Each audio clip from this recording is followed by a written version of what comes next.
Welcome everybody and good evening and welcome to While the Chicken Soup is Cooking.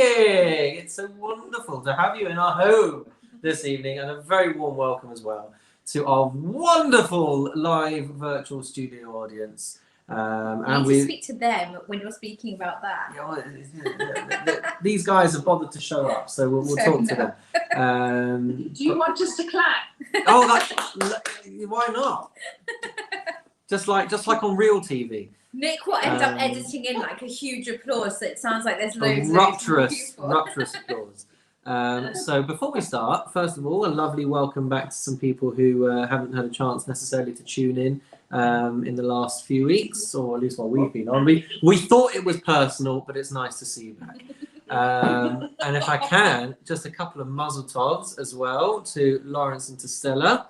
Lovely picture this morning of the bar mitzvah, so mazel tov to you, and mazel tov to the graduates that are on tonight from Rebbitz and Jacqueline's course, which is Kathy and Miriam, and that's it for now. That's it for now. But the next round, I'm sure you guys would all sign on. Tremendous accomplishment, massive achievement. Nick's been raving on about this course, because he's been a bit cheeky, but he's been playing catch up later on. I get all the recordings. I have to tell you, I don't know about Miriam, but I really miss doing it.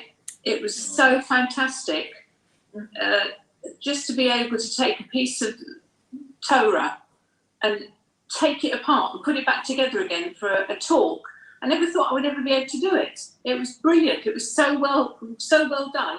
So anyone who hasn't done it, when Rebbitz and Jacqueline does it again, you should sign up. Not everybody was religious. We were all different levels. Am I right, Miriam? Oh, you're silent.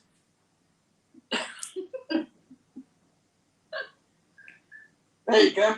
I'm better like that. That was one of the lovely things. There was a cross section in many ways, age, and sorry, I've got the antivirus protection warning coming up, blocking you all. And as you say, let's say engagement with Yiddishkeit, and it was just, but everybody who was there had obviously made a resolve that was something that they wanted to do. Mm-hmm. One thing that did surprise me was how many people said, if I'd known I was going to have to, give a Dvar Torah at the end, I wouldn't have signed up. And I thought that was, I thought, what happened to me? I was quite clear in signing up that was the end product. I didn't know. Told me we'd have to do that. I don't know. But it was really, really good. Very worthwhile. You don't have to be religious. You don't have to have any knowledge at all. But by the end of it, you can take the Sedra and you can look it up and you can see when it happened, who the characters are. You can look at the geography of Israel. I mean, it's just amazing. I'm really thrilled I did it. I think the amazing course put together. I mean, the structure of not just Jacqueline's teaching. Yeah, I mean, Jacqueline's teaching, her passion, her inspiration, but underlying the whole course is Rafi's Aaron. Rafi's technique, insight, concept, perception, and the clarity of his thought that enabled him to put that course together in that way. And then you have the study guide, so and that's brilliant. But I think what I took away from it was, because based on what you were saying, Kathy, Mrs. Peters. You can call me Kathy. You're not in my class anymore. Is that there were people from all ages and stages. Yes. And the fact that everyone was able to deliver it just shows how approachable, how accessible Torah study, looking at the Torah actually is, and that in 6 short weeks and several hours probably of preparation on the side, people were able to deliver high quality content, and it was also personalized to each individual personality. I sat through 2 of the shifts. I didn't get the other 2 group sessions, but you were hearing the same topics twice, but you were never hearing the same speech twice. And that's because it was tailor-made for everyone's individual personality, which is just very special. And to all of those who are thinking that they've got no idea what we're talking about, the next time Robertson Jacklin launches her course, we strongly encourage you all to join in with it. It really was fantastic. So first of all, by way of introduction, Chodesh Tov, everyone. Tonight is Rosh Chodesh Adar, so we're going to go crazy. Should have done like a filter with party hats. I was just doing it now. Sorry, I ruined the surprise. Just doing the. There we go. There. That is my Rosh Chodesh Adar. Leather. We're all dressed up. If anyone who wants to do that as well, go to video filters. Happy did this. So everyone on Facebook is seeing this. Everyone on YouTube is thinking, what are they going on about? Yeah. How did you do that? If you go to the video button at the bottom, there's a little arrow, and you can choose your video filter. So there you go. Lawrence is in on the action. We're on an iPad. It's different. So choose video filter. Choose video filter or choose virtual background. So come on, let's all go crazy. And as long as you don't have meetings in the morning. Virtual background, yeah. No. And there may be a video filter tab as well. Filter, I think. Miriam's joined in. There we go. Can you have a filter and a background? Yes, I believe you can. All right. Well, now we're talking. Now we're talking. Someone's just told me that you can make yourself look much nicer as well. It's quite great. Like you don't ever have to wear makeup now. Well, we're going to have to fiddle with it and try it out. Oh, Yeah. There we go. I love glasses. It's a shame that it doesn't do twice. There we go. Okay, we've got the Bentleys. That's an improvement. Anyone else got an iPad? Yes. Yeah. This is What just go into more and then go down to background and filters. virtual background? Where's the filters? The filters, you'll see it says background and the other little thing says filters. No, I haven't got that. No. Haven't you? No, I've got green screen. Virtual background. Yeah. Yeah, And got then, that. then where? I can put the I'll go virtual like this. I might be background able to on. put it onto your. There we face. are. No, I have to go closer. Will it catch you as well? Yeah. Let's test So it. we should not at the same time. Filters. I can't do it at the same time. Yeah. Okay.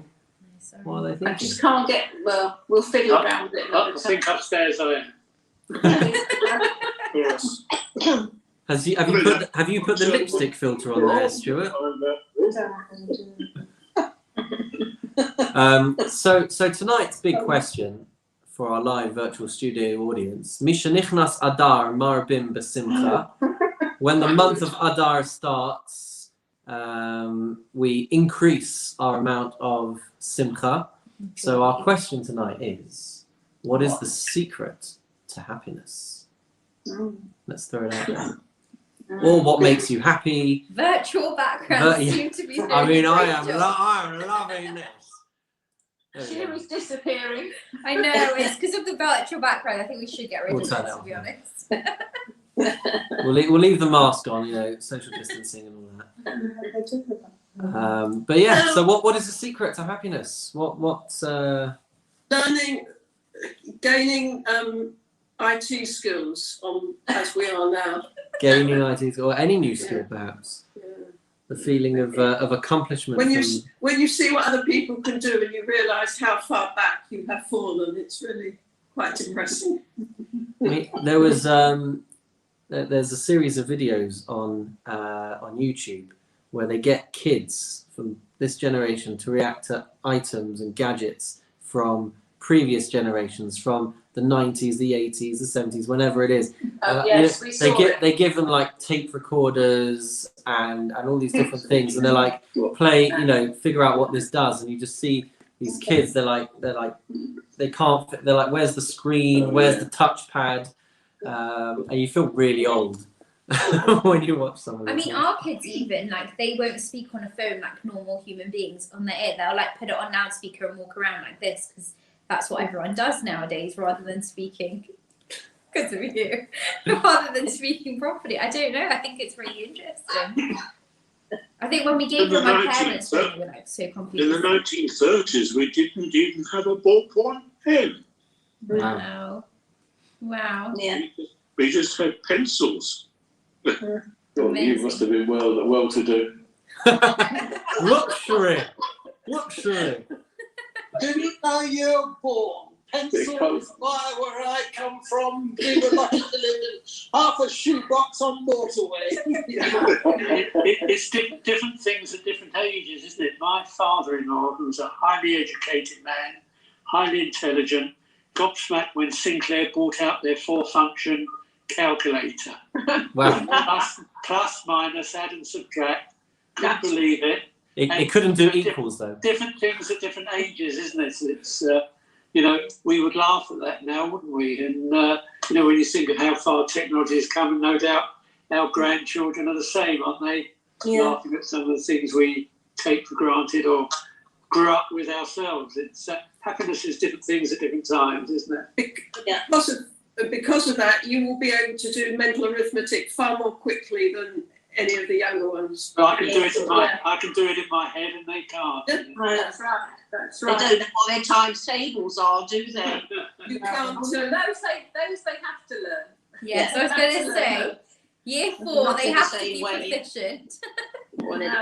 It comes to something where the accuracy of their number work, it depends on the accuracy of inputting the figures into the calculator. I mean, Years ago, we used to know an accountant who said when he took in his first year people, he wouldn't let them use a calculator for the whole of the first year. He wanted to know that they could work it all out. Remember? I'll tell you who it was afterwards. I mean, in my day, I had a pencil case, and on the back was the entire chart of times tables, so it was very easy to be able You to. can still get those. Oh, So well, that's why you became a rabbi and not an accountant. No, that's how he cheated in his exam. now that's a story, Lawrence. That's a story for another time, I think. That's for Purim after a few drinks. I'll tell you something also interesting, in my opinion, that when we were young, there were the comics, especially like things like Dick Tracy had a watch, which was a TV screen. And we're talking about the 1940s. And here we are today with a watch, Exactly that, yeah. which is the TV screen. Absolutely, you know. And when I was a kid, you think, never happened, never happened.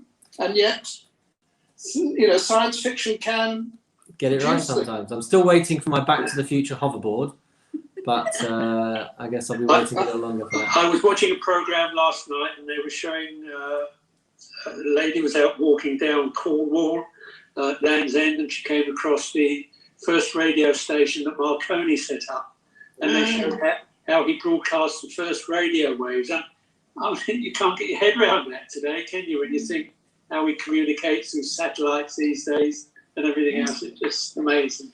Well, I remember quite early in our married life when, like most people, we used to rent a television, and the television broke down, and we called the engineer out, and I said to him, "What do you think is the future of television?" I'm going back a long time, maybe 40 odd years, if not more.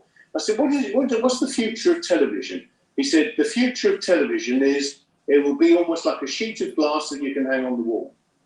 I said, "Really?" He said, "Yeah, and all you do is you plug it in, and it will activate things in the screen, and you'll end up with a picture." Unbelievable. Wow. Yeah, true. Yeah. And yet my grandchildren say to me, "Papa, were there still dinosaurs when you were a kid?" yeah. I got that from a bar mitzvah kid the other day when I was teaching someone their bar mitzvah. Really? And they were like, "Well, we all know that there were dinosaurs when you were younger, Rabbi." But I was describing to him about my first mobile phone, and I was 17. I realise you guys may have been older than 17, but you know, I was Younger than 17. younger than 17. But you know, I was a kid when mobile phone technology was emerging, but it was unheard of for people who were like 8 years old to have mobile phones. We would have been mid-teens or later when we first got them, and now people have got, you know, like 8 years old and they've got full computer workstations with 2 monitors in their bedrooms. It's a completely different world now. But does it bring you happiness? That's the question. Aha, that's different. Does Well, I'll tell you what brings me happiness. I'm a simple man, but does 25-year-old malt. That brings me happiness. 25-year-old malt. someone bringing me my pipe and slippers every night? That's what makes me happy. You're old before your time, Rabbi. I think my grandson's watching this because he's just sent his papa a message. Yes. When you were born, were the dinosaurs roaming the planet? Yeah. Well, welcome. Come on and talk to Papa. Yeah. The answer is I was a bit ahead of the dinosaurs. Right. You saw them off. Well, yes. You know, this big meteor came down and I thought I'll survive that. I'll be okay. I'll go and hide under a rock. As always. But no, it's interesting. There's a rabbi in America, and he passed away a couple of years ago, Norman Lamb, and he was a pulpit rabbi for many years. And the Yeshiva University have kept an archive of his sermons. And I recently decided to start dipping into them and printing a few off each week and reading them on the Shabbos. He's writing as early as 1952, 1953, and it's amazing to see how he was tackling some of the same issues that we're still dealing with now.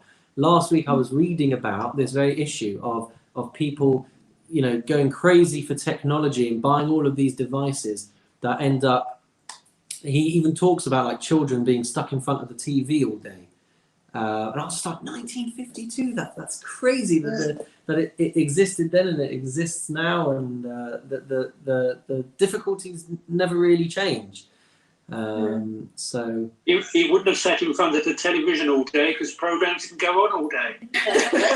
He had a 9-inch screen. Yeah, children's television between 5 and 6, and then oh, you don't know half of it, Rabbi. Oh, I certainly do. And do you remember when it? I remember when Channel 5 started. Oh well, before that, at the end of it, you had the test card, and then they played the national anthem, and then this little dot disappeared. I mean, You had that girl on the test card. yeah, I remember that. Yeah. I'm old enough to remember that. Yeah. Really? No. Yeah. Yeah. Watching the windmill. I don't remember windmills. that was an interval thing when you had an interval. Gosh. Oh, I know. It was news. Yeah. I remember do for the news. I remember that. But don't you think we had better childhoods without the pressures that the kids have today? It was different. It was different. It was all It was carefree. Yes. We We played didn't outside. have- We played in the street. Yes. Yeah, boys kicked the ball around, girls wheeled the pram around with a dolly in it. Yeah. You Yeah, didn't have the pressure of nobody having was to get afraid. into the right school and all the exams and everything. It was No such one a was- different No one world. was afraid in those days. In this day and age, children are driven to school, almost driven right into the classroom. Yeah. Yeah, it's true. Well, And I'll tell you as well that when I was on kibbutz in 1967, I was given a family who looked after me and gave me every day we used to go to tea. And we were discussing the kibbutz, and they were talking about the time when the kibbutz decided to buy radios, not TVs. TVs didn't come to Israel till the late 1960s, but they were talking about getting a radio in the 1950s. Should the members have a radio? And there was a huge argument about not giving them radios because that way they could all come down to the Hadar Rachel and they had their meetings and they'd get socialised together and not stay at home and listen to the radio. Yeah, how amazing. And here we are today talking about, you can watch a programme from any country in the world if you've got the right technology. Yeah, it's just, and are we insular because of that? Luckily, no, we're not insular because we're together here. But without Zoom, which is relatively new for our communication because we've been forced to do it, but we were becoming insular. Really? Aren't we better informed these days because we can get into world news and keep up to date with world? I've been watching this week because it's been awful. I haven't been out much. The impeachment of Rabbi Trump on CNN. Yeah. And it's been wonderful to watch the way they've put the case together and the way they've, put all the video and film together. It's horrific, really. But, those are the sort of things that, we're able to watch worldwide these days and keep up to date with what's going on. So we are becomes history. Better informed. Becomes history. Yeah. Yes. It's Are we necessarily better off for living in an instant world? There's no more anticipation or waiting for anything. Yes, you're right. We're not. I mean, the rabbi will tell you, and I'll tell you, or anybody who's working with a computer with emails, it used to be if you got a letter, you reply to that letter. The letter would take a week to come and go back and forth, and then they got the teletext. The telex. Sorry, the telex. And then a fax. I worked for a company where we had the first under £1,000 plain paper fax, £999. Amazing. Yes, but your answers to the questions which either your suppliers or your customers gave you suddenly went down from 2-3 weeks down to a day, and now it's just instantaneous. You get an email, you have to answer it straight away. Immediately. Yes. Yeah. It's interesting because when our grandchildren were away from home, when they were in Israel, we had one grandson who was in Israel for 2 years, another 2 grandchildren who were in Israel with school for I don't know, 9 weeks, 12 weeks, whatever. I said to Alan, I'm going to write them letters. They still have got the letters. They were so thrilled to receive the letters. And they said, Grandma, why don't we write letters anymore? I said, you tell me. Yeah. That's so special. It's something you can't keep because it's instant. It's on email. Nobody prints them off. It's the same as photographs. Exactly. What have you got there, Miriam? What's that, Miriam? I was want to ask Rabbi Nick if he knows what this is. I thought you'd never ask. Miriam. It's a slide rule. The slide rule. It's a slide rule, Miriam. You're pretending. You slide it and then you rule entire countries. Well, I was just when you were saying, I can remember when I had my first calculator. It was in my second year at university, and it took hours and hours off my Monday night writing up the physical chemistry lab because I could just number crunch all the data, and other than that, I had to get out log tables and logarithms. Logarithms. Oh gosh. I did them for A level. I never used them. there was a book. Do you have my abacus? Well, if you do chemistry and you don't understand logarithms, as it happens now, you really don't understand the pH scale for acids. So I count myself in that group. Google it. My first calculator when I did my research involved turning a handle the number of times I wanted to multiply something. that's a bit like when the first computers. Remember, I can do an elementary computing course at university, and what was it? You had to punch the cards. Yes. That's crazy. Gosh. And there's some kind of formula or they worked out several years ago that the way in which data increases and size decreases, if that makes sense. They anticipated that there was some kind of trajectory that they saw this going. So like once upon a time you had entire rooms just to crunch like 1 megabyte of data. And they said that by the year, whatever it is, you'll be able to process that, and it'll be the size of that. And I can't remember how it all worked, but they saw that it was that there would be a speed at which the data increases and the processing speed increases and the size of the device decreases. Have you ever been to Bletchley Park? No, but it's on the You can list. see the first of the computers there. Yeah. Yeah, amazing. Unbelievable. Yeah, it is. Well, I one day remember when we're on allowed out of occasion, the because I used to, in a previous job a long time ago, I used to fly domestically maybe every couple of weeks. And I remember on one occasion, as we were coming off the aircraft, going up to the cockpit of a Boeing 757, and looking there in amazement, and the captain said, "We've got more technology here in the 757 than took men up to the moon." Yes. Oh, yeah. Easily. Yeah, Yeah. incredible. Nice. But everything's instantaneous. We don't even want to wait for Mashiach anymore. We want Mashiach now. Oh, absolutely. Yeah. From your mouth to God's ears. Well, he would come, but it's the hotel bill of staying for 1,750 quid.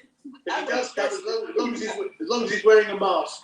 That's very true. So as the rabbi said at the beginning, does it make you all happy? I don't know. If you can have a laugh at something. Yeah. Yeah. Well, I think all the things that now, because of the situation that we're in, like this Thursday evening, I'm sure we all feel the same. We all have we will enjoy this. Well, we look forward to it each week. Yeah. I loved last night, the rock and roll. That brings us happiness. All these little things bring us, because during the day it's just a bit of a trudge. Boring. Boring. Very boring, going through our routine. So these are the things that give us happiness. Mm. And I know this weekend we're celebrating our son's bar mitzvah, grandson's bar mitzvah, so that will bring us happiness, nafas, kvelling. Too right. And you can communicate with people now that you wouldn't be doing. I mean, this week at Sage, we had Rabbi Selaznik on. Yeah. It was lovely to see. I don't know if any of you were on. He's already had 15 views this week on YouTube. Yeah, he looked well. It was lovely to hear him and how he's enjoying life out. And how would I ever communicate with Rabbi Selaznik, have an hour of his time or more without this Zoom? It's a really tremendous benefits. Yeah. There's definitely parts of all of this progress that makes us very happy. Yeah. The rat race and the chase for all of it, I feel like often doesn't. That's the observation that I've made. The way in which people are craving and constantly itching for the next thing, that doesn't seem to be all that productive. But when we find the bits that we can make use of to improve our lives, then it goes a long way. Maybe I'll finish off just with one thought, but I think we can carry on schmoozing after the recording's turned off. But one little one little thing that there is so much that you could say about ways of finding happiness. The one that springs to mind is that in Pirkei Avot it says, "Who is a wealthy person?" And the answer that it gives is Hasameach b'chelko. It doesn't say someone who's got loads of money. It doesn't say someone who's got the latest iPhone. It says someone who is happy with what they have, with their lot. And I think that's probably the starting point to finding happiness, is to appreciate the things that we do have and not always to have our eyes focused on the things that we don't, or to have our eyes focused on the fact that they've also got it, or the fact that they've got a nicer one than me, whatever it is. So, yeah, we could talk for hours. Being happy with your lot could be being happy with your lot of money. So let me just turn off all the recordings, and then we can carry on schmoozing a little bit. So wishing everybody Shabbat Shalom, Shabbat and Shalom. all the rest of it. No, you guys don't answer me. We're just turning off the